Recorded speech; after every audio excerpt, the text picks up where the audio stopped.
Okay, welcome back to Forge TV. Now it's the candidates for the role of Activities Officer. 5 of them in total, so the studio is a little bit more fuller now. We've got Mary Smith, Jenny Barnes, Mafaz, Joe Burton and Alice Lord. As we've done in the previous debates, I just want them to go around and say why they want to go for the role. Hi there, I'm Mary. Basically, I'm going for Activities Officer. The reason I want to go for Activities Officer is that I've been involved in the union with 2 societies and I work there in 2 different jobs basically. And I've got 3 main policies which split into inclusion, publicity and money, which I'll talk more about in a bit. Okay, Jenny? Hi, I'm Jenny. I'm running for Activities Officer because I've been quite heavily, again, involved in activities since I started at Sheffield, including primarily Ent and Bummit. Now this is my chance to sort of put something back into the union and hopefully change a few of the things that I know students have found difficult surrounding activities. My 3 main policy areas, again, are value for money, employability and publicity, and I'll talk about them a bit later. My name is A.K. Muffaz and I'm running for activities as well. Basically why I'm running is because I've been involved with activities for over 3 years now with Sheffield Rag, with Societies Committee and with International Students Committee. And I've had such a good experience with it, such an amazing experience. I want every student in the university to have such a good experience as well. But I want them to have more opportunities for us by being more innovative and by being more inclusive and by being more collaborative. But once again, like the other said, I'll talk more about them. Hi, my name is Joe Burton. I'm also running for Activities Officer, and I'm running because I really think that I can make a positive impact in the way that the Students' Union is ran. I've been on various departmental fundraising and student staff committees, and I think it's given me a great insight into the way that the union does run and how it can be improved. There are a few issues, and I think there are simple ways to fix them. And then there are also more complex issues which I would love to work on to improve activities and also the student experience. Hi, my name's Alice Lord, which is why I've gone for a Lord of the Rings themed campaign. My main policy is that it shouldn't be a battle to get involved in activities and societies. So generally I want to improve inclusion by things like advertising committee positions on the Jobstop website. I want to improve international inclusion, and I'll talk about some other policies later on. Okay. Don't forget, if you're watching and want to get involved or any questions, then the hashtag on Twitter is hashtag #SUVote. Okay, so the first question I'm going to go round and ask is, how would you include more people in societies? Anybody want to jump in? Yeah, I will. One of my policies spell out FLOSS, and SS stands for Sister Societies. And this is a concept that I thought up of, that societies can make an official link between each other and become sisters, much like sister cities. I think this is a great way for societies to collaborate and therefore new members to join and meet people from the other societies. For instance, Politics Society could link up with Debating Society and they could benefit each other mutually. And also that means that those members will be collaborating together and it will become much more inclusive. This could also work between national and international societies as well. So I think it's a great way and a positive move to increase collaboration and inclusion. Okay. In terms of publicity, I think one way in which we can include more people is to extend the range of publicity that we present as a union and extend it outside of the union to the student villages in more sort of digitally innovative ways as well, just so we can get a larger range of people coming to the union, which will sort of increase the union's use. Can I just ask, when you say digitally innovative ways, what exactly do you mean by that? Sort of through like Facebook, Twitter, Okay. Improving the society search engine so societies can easily be contacted as well, and making everything more interactive as well. Okay. I personally think that one of the problems that are stopping people from getting involved in societies is the fact that they have to come and find the societies for themselves at the union. So what I want to do is try and bring the activities to the students themselves. So say in intro week when freshers are moving in and they don't really want to venture down to the union or don't really know where about it or where it is, I think it'd be good if societies would put on like little showcases and little forms of publicity around, like say Encliffe, Ranmore and the city campus. I also think with like the new union building, there's going to be a bit of a plaza like at the front on the Glossop Road entrance. So to get people, when they're coming down from the student villages there, and to do little performances there would be another great way to try and get people to see what societies do and then come on inside. Well, my policies are quite similar as well. One of my policies is inclusion, and basically I want to be able to work with societies and provide training to them so they could be able to target students with more inclusivity. Basically, so if they feel that their society doesn't have enough international people, or if their events are not being attended by enough international people, as an example, they could maybe work with International Students Committee, who could advertise for them. And another one of my policies is collaboration. And I feel that if you feel your society does not include enough of a certain group, you could work with another society and bring out an event that would be mutually beneficial to both parties. Funny, Alex. And yeah, I think this week I've been doing a bit of door knocking around Endcliffe and City. One of my policies is to do with involving city accommodation more. A lot of them felt that it was a bit boring, and I think sometimes committees miss them out when they do flyering. I think sometimes it's a bit harder to get into the city accommodation, so I'd really push for more advertising to city accommodation students. And also I want to advertise new committee positions on the Job Shop website. So this means that rather than if you had to, at the moment you kind of need to know someone already because it's spread by word of mouth. Whereas now it would be something, if you're browsing for work experience, for example, I'm Charities Officer in Bummit, that might come up on the website as a work experience if you're interested in working with charity. So people who don't know someone already can get involved. Okay. Don't forget you can all get involved, by the way. Like, if you disagree with something or want to say something to somebody else, then don't worry to get involved. The next question is about funding. How would you make funding fairer to different societies and stop the money being unfairly distributed? Quite a difficult topic. But I'll answer this first if I can. Oh yeah, no problem. As I said, my policies spell out FLOSS. F stands for fairer funding, and it really works to make sure that societies at the beginning of the year are given the correct funds, which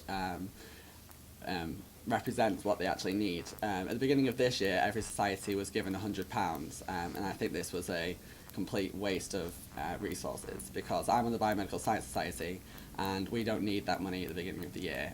We've got a wealthy account, and that money was given to us regardless of our needs. So I think that really needs to be addressed, and an application means tested kind of system needs to be put in. So that'd be something that I'd really look towards. See, because I'm on the Societies Committee, and I believe that the reason why we originally got rid of when it was discussed, the reason why they got rid of the system where, as you suggest, that we take an application from each society and then adjust it to their needs is the fact that there's 280 societies, and then when there's a small committee who then just go through and go,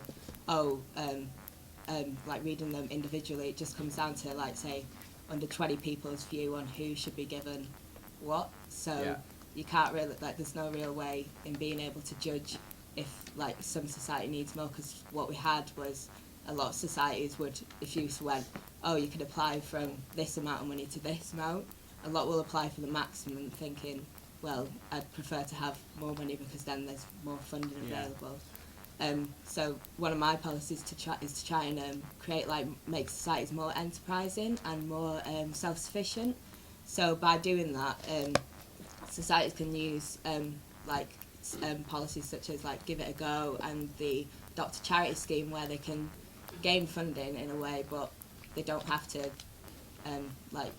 rely on funding that the university has to. Can I throw back to that? Yeah, of course. I think it is the admin obviously was a huge problem, and I think educating the society committee members at the beginning when they first are elected is an important thing to make sure that societies that don't need the money aren't applying for it. I know that last year when they did the application system, my committee did apply for full funding because why wouldn't you? It's just money. But we didn't think about the repercussions on other societies. And I think in that training period, it should be said, if you don't need this money, don't apply for it because you are you're hindering other societies from developing. And I think if we can think of a system that perhaps doesn't have as much admin and works on how much money people have in their own accounts already, and then also what they're actually asking for and why they're asking for it, I think that is a better way to redistribute the money. We shouldn't be handing out money to everyone willy-nilly. On the other hand, if you give £100, that goes, it encourages people to think, right, we've got £100, what can we do with it? So you're sort of making people be more imaginative. Whereas if they've got to apply for money, that's another thing in the way of organising events. Whereas like if we're like, oh look, we've got this much money for social this year, we can do some really good stuff. But I do still think it's a waste of resources for societies that don't need that money. If you've got a couple of grand in the account, that £100 isn't encouraging anyone to do anything. I think Sorry, you go. I was just going to say, I think it's important as well that we educate societies about the resources that are already available. For example, some societies are spending quite a lot of money on booking out rooms and stuff, whereas the union already has a lot of rooms that are free and available, like the TV studio that is available and can be used for music practices and many things, but no one knows to book it out. So I think that would help society save a lot of money and reduce the amount of money that societies are asking for and needing. Yeah, and one of my policies is about sharing resources societies own, so it links in quite nicely. I want to have a database online where you can search things you might need, like iPads, cameras, because different societies own various different bits of equipment, like I know RAG own a camera. So if we could share resources, that would save committees money and mean that the funding could go further. Okay, anything to add? Well, I kind of agree with Joe because I've never been a fan of applying for funding just after an AGM, because a lot of them will not know what their new role, the possibilities they can have with them. So basically they start doing the same things every other committee before them have done. This doesn't allow them to be innovative, but once they start get going throughout the year, during the year, they start to get more ideas on what they can possibly be doing. But because of already having agreed funding, they don't really, they can't really apply for too much more. There's I'm part of SOCOM as well, like Mary, and there's a guideline on how much funding we can give for what particular purpose.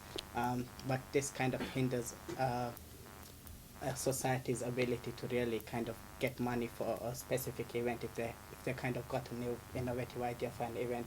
But it doesn't have to be innovative to the whole union. It could just be innovative to that particular society. And talking about innovation, I think we should make more societies aware that there is an innovation fund and that there is £10,000 to give to whoever really needs it. Okay. We've got some good tweets coming in, which I will get to in a minute. But another question now is: there's 280 societies, and when they fall out, they often contact the activities officer. How do you feel you can help to combat conflict between societies and student groups? Have you got any answers for that? Okay. Firstly, I think, well, the role of the activities officer is to support and help to develop societies. I think the first most important thing to do would be to support societies. Whilst I think it's important for societies to collaborate between each other, obviously with Joe's sister society point, I think that it's also vitally important that they do get along, and if they don't, to encourage them to just at least sort of work alongside each other in a supportive atmosphere. Well, like I said, I'm part of SOCOM, so usually what happens when societies have conflicts with each other is the activities officer takes it to a SOCOM meeting, and then the particular liaisons would contact their societies and try to get a meeting between them two, and we act as kind of the mediators between them and try to solve whatever conflict they have. Also by showing them what the rules and guidelines of the union are, so we can point out to a particular society if they are the ones that may be breaking the rules, and try to reduce conflict that way so that they won't feel the need to sort of continue trying to basically fight with the other committee or society. Joe, how would you combat conflict? I think the main conflicts that happen between societies, committees and different clubs is probably confined to like campaigning societies and also faith societies. And I think the reason that is because obviously they have conflicting views, and I think that's where you bring in the different programs such as interfaith, and I think it's just making sure that everyone is treated equally by the activities officer, because they aren't there to judge, they are there to just support. So it would be pushing them to seek different ways of talking to different societies by educating them and pushing them towards these systems, such as the interfaith system, which is a really great way for different faiths to talk to each other. Yeah, and I think I'm imagining some conflicts probably come from lack of space. Like, I know not all only, is it only some working committees that have like their own office space. I was speaking to a society earlier and they're like, we need somewhere to store things. So I can imagine conflict would arise if certain societies had maybe booking all the rooms, so maybe providing more space to try and preempt these problems. And like you said, yeah, if they've got different political beliefs or religious beliefs, things like the Interfaith Cafe can really help. That's what I'd hope. Okay. One of the tweets we've had in, it's for you, Mafaz. The question is, what do you mean by a more accessible media hub? It's already the most crowded, saturated part of the union with huge demands on resources. Well, basically, I feel that because it's part of, it's connected with the, with Forge. A lot of students feel that they aren't, it's not really accessible to them. So I've been speaking to a lot of students during the last week, and a lot of them don't even know there's a media hub. So basically, what I want to do is I want to give Forge their own space so that we don't hinder their ability to create great newspapers or great video or radio content, but create a different media hub in the students' union so that any society or any individual can go in and out whenever they want, and that they have the resources there that can allow them to be more creative or create more advanced publicity or any sort of work that they So would is that do. almost like a second media hub for students, almost? Well, yeah. Well, I would sort of rebrand this as, it would be Forge, whereas the other one would be branded the Media Hub, which would be for students to easily go in and out and do their work. Because right now, if you do come to the Media Hub, I'm not saying that Forge are kind of using it as an exclusive territory. It just kind of seems like that at times. So yeah. Okay. Anyone else got any opinions on the media hub? No, actually didn't really know about it existing until sort of this year. So I suppose that sort of means, yeah, it just sort of. But I don't know. I suppose if it's very busy, obviously, yeah, making it more accessible would be a problem. So like Mafaz said, we probably need more computers, and the computers are quite slow in the union. So that is just definitely something they need to tackle. I think maybe if you could rent laptops, like you can rent them from the IC, but actually be able to take them out of the IC, maybe something like that might help. I think the publicity of it needs to be improved as well, because I wasn't aware till quite late on that we were actually allowed to use it and use it as a space in order to create things and everything. I thought it was sort of immediately just for Forge TV and Forge Radio rather than everyone. Yeah, in some ways I think if more people found out about the space and used it more, then I think then it would be able to get more funding then to go towards getting the computers and more equipment, so then people can have more access and greater use of it. Yeah, I think that comes back quite nice to one of my policies, which is having a database of resources, because there are all these things. So say you were looking for something like video editing software or help for or you could use it for skills as well. So you need help for a video, you could type it in, it would probably recommend this space and recommend Forge as a place to come for advice. Is this your search engine idea? Yeah. So would that be you would search for, if you need a Yeah. computer, you'd search for a computer? Yeah, so say you could even search something like filming, and it would come up with societies who have experience in filming and who to contact. So it's sort of a mix between skills and resources, because I think sometimes you forget just how many societies there are, and someone will probably know how to do what you need to do and have the equipment to do it. I think that's quite a good idea as well, especially in terms of software, because sometimes software can be really expensive, and the licenses are limited to certain computers, which the university or union feel that it's required. So sometimes when a person wants to use that software, it would be difficult to do so if they don't have access to it. But if, like she said, you could search it in a database, and you could see maybe if Forge has access to it, you could ask Forge if you can use it, and I'm pretty sure Forge is nice enough to say yes. I just want to ask you quickly about your idea of a student union yearbook. Yeah. Isn't there already a kind of a yearbook for graduates or people who are about to graduate? How would that differ? Well, yeah, but that's basically for individuals, and a little profile for themselves. What I want to do is make it for the students' union. So basically, you'll have a page or two for your society or committee, with photos of what you've done and maybe a few brief stories or a committee picture and things like that. It would be entirely up to the society how they want to design that page.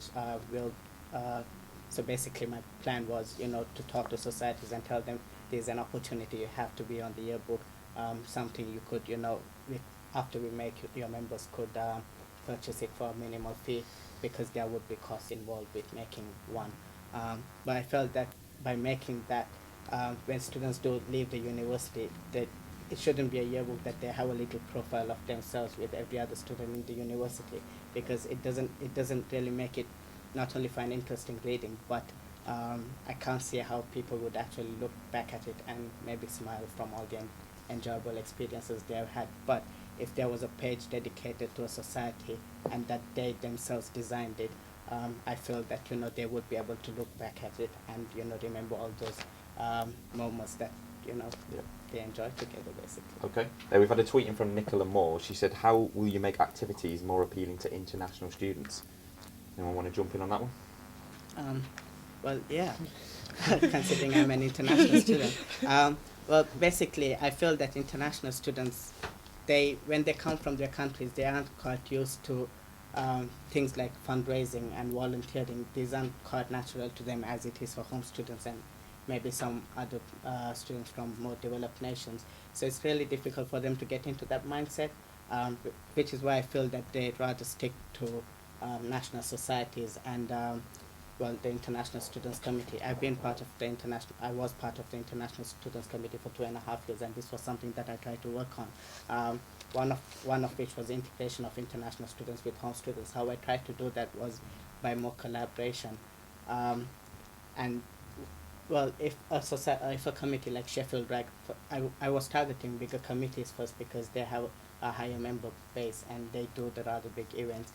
So if a committee like Sheffield Rag, a volunteering committee, did something in collaboration with International Students Committee, who then advertised it to the different national societies, because International Students Committee kind of are there for all the national societies. I feel this would sort of bring them to do joint activities, and they would feel like, hey, this is actually helping communities, and it's also raising my self-esteem or self-satisfaction of doing things. So these are kind of ways, I feel that collaboration is kind of ways that you can get other groups involved in things that they weren't really comfortable with before, which wasn't quite natural to them before. Okay. But by collaboration, I think if you do some fundraising, you might want to do it further on, or some volunteering, or even some plays and things. I'd like to pass it around now as well. I think it's also important to remember that it shouldn't be just the international students having to integrate themselves in with the home students. It works both ways. Right. So I think it's important to encourage home students to be really culturally aware and get involved with international societies and maybe learn something new as well. And then that will encourage internationals at the same time to get involved with societies that maybe home students are more inclined to go to. For something as well like Bummit, I think it's important as well to encourage more international students. Although it's difficult with the visa situation, the union this year has helped a lot by offering subsidised visas for the international students, which is a really positive step into integrating internationals with home students. Okay, I'm afraid we're going to have to wrap it up now. Time is against us, I'm so sorry. But I just want you to go around and just give one reason why everyone should vote for you for activities officer. So your main point why you want them to vote for you. We'll start this way, Alice. Okay, the reason you should vote for me to be activities officer is I'm an extremely hard worker. I've been involved in a wide range of volunteering societies. I'm on the Bummit committee. And if I get elected, I'll put everything into this job and make sure that activities are really accessible to everybody. Okay. My last point that I didn't talk about in my floss is LO, and that stands for Lasting Opportunities. And this is something that I'm really passionate about. It's about making sure that when you graduate, you get employer recognition of all the different extracurricular activities you've been involved in. I think it's really important that university isn't just about getting an education, it's also about getting a skills base, because that's what employers want at the end of the day. So I want to make sure that when people graduate, they are getting an official document such as the HERE report for first years, or different schemes such as the Sheffield Graduate Award, by publicising them so much more. I really think that I have really strong policies that can really improve the union and the student experience. Well, I think you should work for me for activities officer, because I always drive change for something positive. I always look for things that can be made better to make the student experience much more better and much more smoother, basically. And yeah, like I feel that I will be really hardworking. I've always done that throughout my 3.5 years that I've been here with the different committees. I've always put all of my effort into it, and I'm pretty sure I'll do the same again if I do become activities officer. Thank you. I think you should vote for me because I've been really involved in activities, and I've got the knowledge base to and the awareness of what students want and their needs to try and help improve the union to a standard above and beyond what it already is, which is already great, but to continue. I also really, like Joe, want to help students get skills for employability and also help to include more students and a wider range of students as well. Mary. I think you should vote me for activities officer because, as the rest, I like the rest. I've got experience of being on committees and know how the world of activities works. But I also feel that I've got policies that can help students who are involved in societies but aren't at the same time, and tries to help encourage them to get involved more. And finally, I've got puns as well. So keep everything light-hearted about the debates. Thanks very much, some great points made there. We're going to take one more short break, but when we come back, it's the candidates for the role of Union President.